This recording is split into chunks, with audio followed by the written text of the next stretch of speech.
ସତ୍ୟରେ ଆନନ୍ଦ, ପ୍ରେମରେ ଆନନ୍ଦ, ଭାଷାରେ ଦିବ୍ୟ ଆନନ୍ଦ, ସାଳପଲ୍ଲୀର ସୁଜନ ସାହିତ୍ୟ ଆଶାରେ ପ୍ରେରଣାନନ୍ଦ। ପୂଜ୍ୟ ହେ ମହାନୁଭବ, ଶୀତ ସକାଳର ପୁଣ୍ୟ ଅବସରେ କାନ୍ତିବେ ବନ୍ଧୁତା ଭାବ। ଆମର ଏହି ଅବସରରେ ଆମର ସଭାପତି ପଦ ମଣ୍ଡନ କରିଛନ୍ତି ଶ୍ରୀଯୁକ୍ତ ଡକ୍ଟର ପ୍ରେରଣାନନ୍ଦ କାର୍ଯ୍ୟଶ୍ରୀ ମହୋଦୟ, ଗଜପତି ଜିଲ୍ଲାର ମୋହନା ହିଲ୍ଟପ୍ ସ୍ନାତକ ମହାବିଦ୍ୟାଳୟର ଇଂରାଜୀ ବିଭାଗର ଅଧ୍ୟାପକ ରୂପେ କାର୍ଯ୍ୟରତ ମହାଶୟ। ଇଂରାଜୀ ଅଧ୍ୟାପକ ଥିଲେ ହେଁ ଓଡ଼ିଆ ଭାଷା ସାହିତ୍ୟ ପ୍ରତି ତାଙ୍କର ରୁଚି ତାଙ୍କୁ ଏ ପର୍ଯ୍ୟନ୍ତ ଟାଣି ନେଇ ଆସିଛି। ତେଣୁ ମହୋଦୟଙ୍କୁ ଏ ଅବସରରେ ସ୍ୱାଗତ ଜଣାଉଛି। ସେ ତାଙ୍କର ମାର୍ଗଦର୍ଶନ ପ୍ରଦାନ କରିବେ।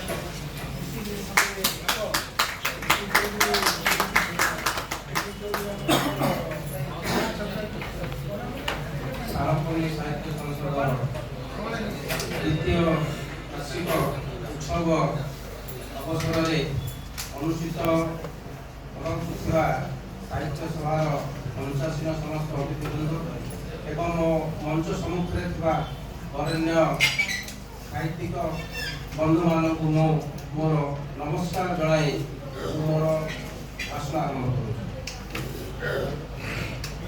ନଳିନୀ ସାର୍ ଯୋଉଠୁ ଛାଡ଼ିଥିଲେ ମୁଁ ସେଇଠୁ ଖୁବ୍ କମ ସମୟ ଭିତରେ ମୁଁ ମୋର ବକ୍ତବ୍ୟ ଶେଷ କଲି।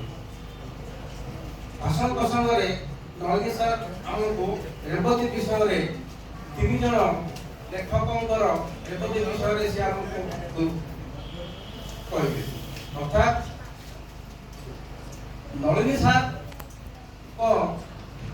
ସେଇ ଉକ୍ତିକୁ ମୁଁ ଗବେଷଣା ବା ସମାଲୋଚନା ଦୃଷ୍ଟିଭଙ୍ଗୀରେ ମୁଁ ତାକୁ ନେବାକୁ ଚାହେଁ। ମୁଁ ଏଠି ମୋ ସମ୍ମୁଖରେ ଥିବା ଏବଂ ମଞ୍ଚରେ ଥିବା ସମସ୍ତ ସାହିତ୍ୟ ପ୍ରେମୀ ବନ୍ଧୁମାନଙ୍କ ପାଖରେ ଏଠି ମୁଁ ଅଳି କରେ ଯେ ଆମ ସମାଲୋଚନା ସାହିତ୍ୟ, ଓଡ଼ିଆ ସମାଲୋଚନା ସାହିତ୍ୟ ଅତ୍ୟନ୍ତ ଦୁର୍ବଳ। ଦୁର୍ବଳ କହିବାର ଅର୍ଥ ନୁହେଁ ଯେ ଯେତିକି ପରିମାଣରେ ଓଡ଼ିଆ ସମାଲୋଚନା ସାହିତ୍ୟ ସମୃଦ୍ଧ ହେବା କଥା ସେତିକି ପରିମାଣରେ ଅନ୍ୟ ସାହିତ୍ୟ ଅପେକ୍ଷା ଓଡ଼ିଆ ସାହିତ୍ୟ ସମାଲୋଚନା ସାହିତ୍ୟର ସ୍ଥାନ ଟିକେ ନିମ୍ନରେ।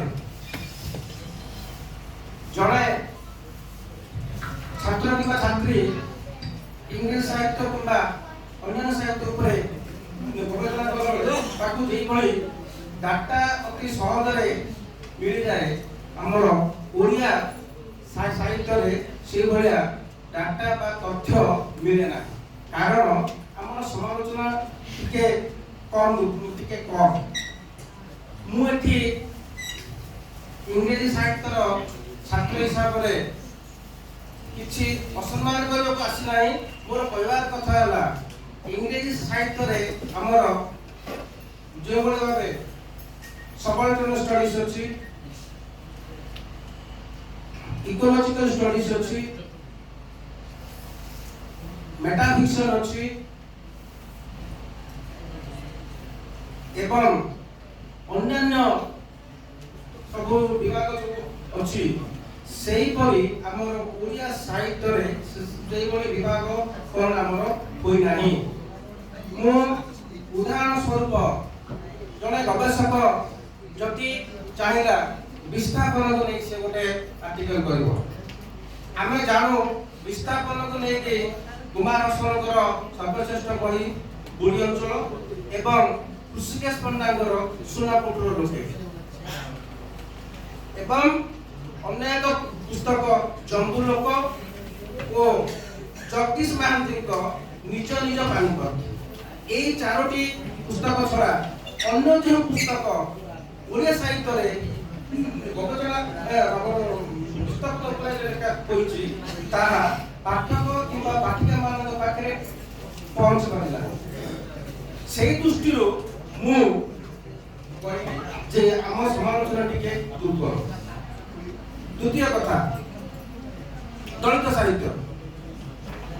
ଦଳିତ ସାହିତ୍ୟରେ ଇଂରାଜୀରେ ଗୁଡ଼ାଏ ପୁସ୍ତକ ଲେଖା ହୋଇଛି, ଗୁଡ଼ାଏ ସମାଲୋଚନା ବି ଅଛି, କିନ୍ତୁ ହାତ ଗଣତି 2 ତିନୋଟି ଉପନ୍ୟାସ ଛାଡ଼ିଲା ପରେ ଆଉ କୌଣସି ଉପନ୍ୟାସ ଉପରେ ଆମର ଆଲୋଚନା ହୋଇନାହିଁ, ଯଥା ଅସ୍ତିକ କୁମାରଙ୍କ ପୋଡ଼ାପୋଡ଼ି, ଅପିଳ ନାୟକଙ୍କର ବେଦ।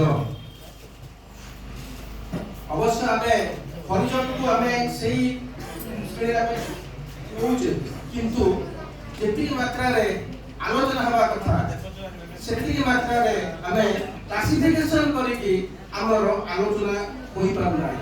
ସେଇ ଦୃଷ୍ଟିରୁ ଆମର ଗବେଷକମାନେ ଗବେଷଣା କଲାବେଳେ ବହୁତ କଷ୍ଟ ସ୍ୱୀକାର କରନ୍ତି। ତୃତୀୟ କଥା ଆମର ମେଟାଫିକ୍ସନ କଥା ମୁଁ କହିଲି।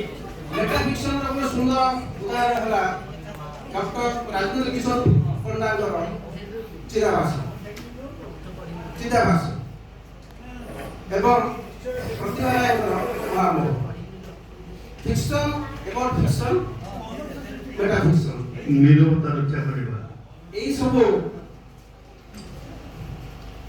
ବିଭାଗ ଗୁଡ଼ିକ ଯଦି ଆମ ଓଡ଼ିଆ ସମାଲୋଚକ ମାନେ ତତ୍ପର ହୋଇ ଯଦି କାମ କରିବେ, ତେବେ ଓଡ଼ିଆ ସାହିତ୍ୟ ଏବଂ ଭାଷାର ଗୁରୁତ୍ୱ ନିଶ୍ଚିତ ଭାବେ ବଢ଼ିବ ଏବଂ ଅନ୍ୟ ସାହିତ୍ୟ ସହିତ ଆମ ଭାଷା ସଂସ୍କୃତି ମଧ୍ୟ ଏତିକି କହି ମୁଁ ମୋ ବକ୍ତବ୍ୟ ଶେଷ କରୁଛି। ଜୟ ହିନ୍ଦ, ବନ୍ଦେ ମାତରମ୍।